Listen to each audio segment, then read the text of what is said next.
Bueno, es momento de nuestra columna con el economista Germán de Agosto. Sí, porque el dato de inflación de abril lo conocemos desde ayer, ¿no? La cifra oficial, y aparte hay previsiones del sector privado, ¿no? De empresarios, empresarias, rumbo a lo que viene este año, incluso un poquito más allá o bastante más allá. De todo esto habla Germán de Agosto. Germán, ¿cómo te va? ¿Cómo andan? ¿Todo bien? Todo bien. Viste que enumeramos una cantidad de cosas. ¿Por cuál empezás? Y vamos a empezar primero por analizar el dato y lo vamos a comenzar a analizar desde la perspectiva mensual. Desde la perspectiva mensual lo que tenemos es un aumento de 0,5% de la inflación. Eso fue más bajo de lo que estaba previsto.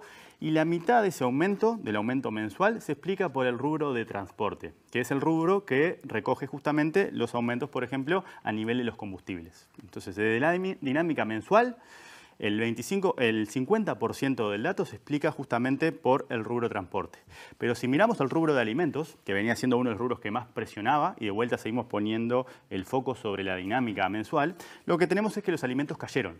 En promedio cayeron 0,4, que es lo que está resaltado ahí en el medio. Y esa caída se compone de distintas variaciones. Si miramos hacia aquel lado, tenemos una importante variación en lo que refiere a las frutas y verduras, que en particular las legumbres y hortalizas cayeron casi un 8% en términos mensuales. Son cifras altas para justamente la perspectiva mensual. Tenemos la carne también con caída mensual, recogiendo justamente el impacto de los acuerdos y del IVA, pero ese mismo impacto de los acuerdos y las medidas que fueron desplegadas no se observan a nivel de otros alimentos, en particular pan, lácteos y también aceites y grasas, que tuvieron aumentos mensuales superiores al 1%. Meto una cuña ahí.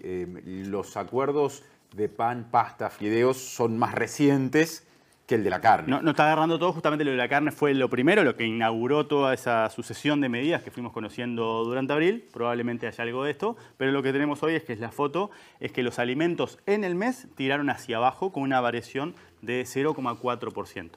Ahora, pasando a la siguiente placa, lo que vamos a analizar ahora es, bueno, desde la dinámica anual o interanual, eso quiere decir comparando con abril del año pasado, dado que este dato en particular estuvo bastante afectado por lo que vimos recién, por la situación de las frutas, las verduras y la carne, que es lo que a veces los economistas sacamos, ¿sí? Porque justamente tienen variaciones muy volátiles. Entonces, para entender un poquito más por dónde vienen las presiones y si efectivamente las presiones del núcleo de precios están aumentando, recurrimos a esta medición que es la medición subyacente o tendencial. Básicamente, para ponerlo en términos simples, todo lo que es más estable dentro de la canasta de consumo queda reflejado en ese indicador, y lo que está mostrando es que justamente, si bien la inflación anual vieron que permaneció estable en el nivel que tenía en marzo, 9,4%, la inflación tendencial, lo que nos da la pauta de cómo vienen evolucionando las presiones inflacionarias, viene aumentando. O sea que eso es como una señal de alerta pensando en términos de perspectiva.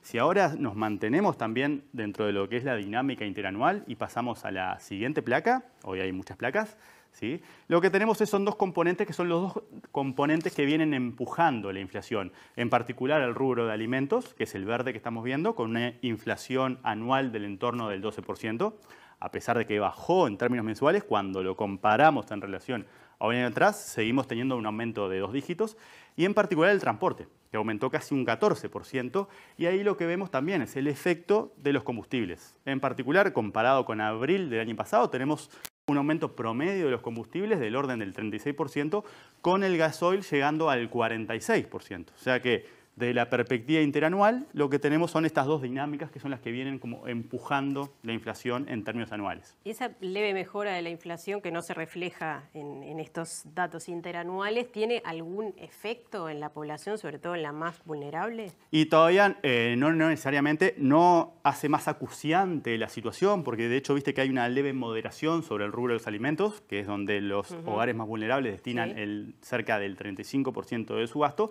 pero sigue siendo un crecimiento que está por encima del 12%, y que si nos metemos, por ejemplo, dentro de lo que es la canasta básica, que es la que se utiliza para medir, por ejemplo, la línea de pobreza, tenemos que los aumentos de algunos productos siguen siendo de dos dígitos, y que ninguna de las medidas que se tomó, obviamente, como hemos discutido, alivia esa situación, porque para aliviar esa situación, más allá de rebajas y ese tipo de acuerdos, lo que y eso es una opinión personal, pero creo que es compartida dentro de lo que son los colegas, es que se necesitan medidas más focalizadas de transferencia, ¿sí? Para aguantar, porque de hecho sigue aumentando al nivel del 12%. ¿Sí? Más allá de que haya una caída leve o en términos mensuales una caída, seguimos teniendo variaciones muy importantes de los rubros más sensibles desde la perspectiva de la población más vulnerable. Ahora, Germán, ¿qué pasa con las expectativas del sector privado, del sector empresarial sobre la inflación? Y por más que se ha explicado muchas veces, yo creo que siempre conviene repetirlo, porque es importante conocer eso que piensa el sector empresarial. Bien, empiezo por la última pregunta y es relevante porque estamos pensando en el sector que está del otro lado del mostrador, en el sentido de que son los que determinan o fijan los precios de alguna manera. Entonces, por eso siempre es relevante tener distintas aproximaciones a cómo están viendo las perspectivas. Habitualmente esto lo relevamos a través de la encuesta mensual del Banco Central. ¿Sí? Pero lo que tenemos hoy es que conocimos, si vemos la siguiente placa, una encuesta de expectativas empresariales que divulga cada 6 meses la consultora Exante, que nos permite, por ejemplo, ver qué están pensando. ¿Sí? Son más o menos más de 300 ejecutivos y gerentes de empresas representativas lo que están contestando estas preguntas que vamos a ver ahora, que justamente nos dan la pauta de que esta inflación o este empuje inflacionario no es tan transitorio como podríamos pensar y que la inflación efectivamente se va a mantener en torno del 9%. ¿Sí? Si nosotros miramos, por ejemplo, ahí les preguntan, bueno, ¿en qué nivel visualiza la inflación de acá a fin de año? Y lo que tenemos es que la mayoría, que es donde se concentra en lo que está marcado en rojo, está pensando en una inflación que se ubica entre el 8 y el 10%. O sea que vamos a tener una moderación. Probablemente si vemos las expectativas mensuales nos están dando que abril podría haber sido el pico de inflación interanual, pero va a permanecer en niveles persistentemente elevados a un año. Y también, ¿sí? Ya para cerrar, lo que tenemos es qué pasa si alejamos un poquito más el horizonte de tiempo y nos vamos a pensar en cuáles son las expectativas de acá a 3 o 4 años, ¿sí? Donde estaba, de alguna manera, aquel objetivo tan ambicioso oficial de llevar la inflación por debajo del 4%.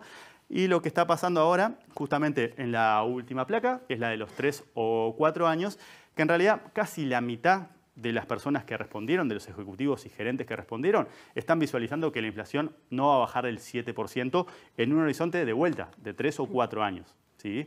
Y de vuelta tenemos en consideración que este empuje inflacionario, y por lo que es el escenario internacional y por lo que podemos esperar, no va a cambiar su composición.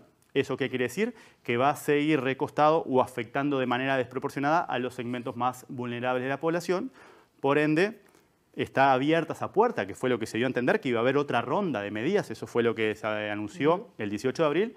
Estaremos esperando si efectivamente las va a haber o no, porque esta situación no es algo que se vaya a revertir en el muy corto plazo.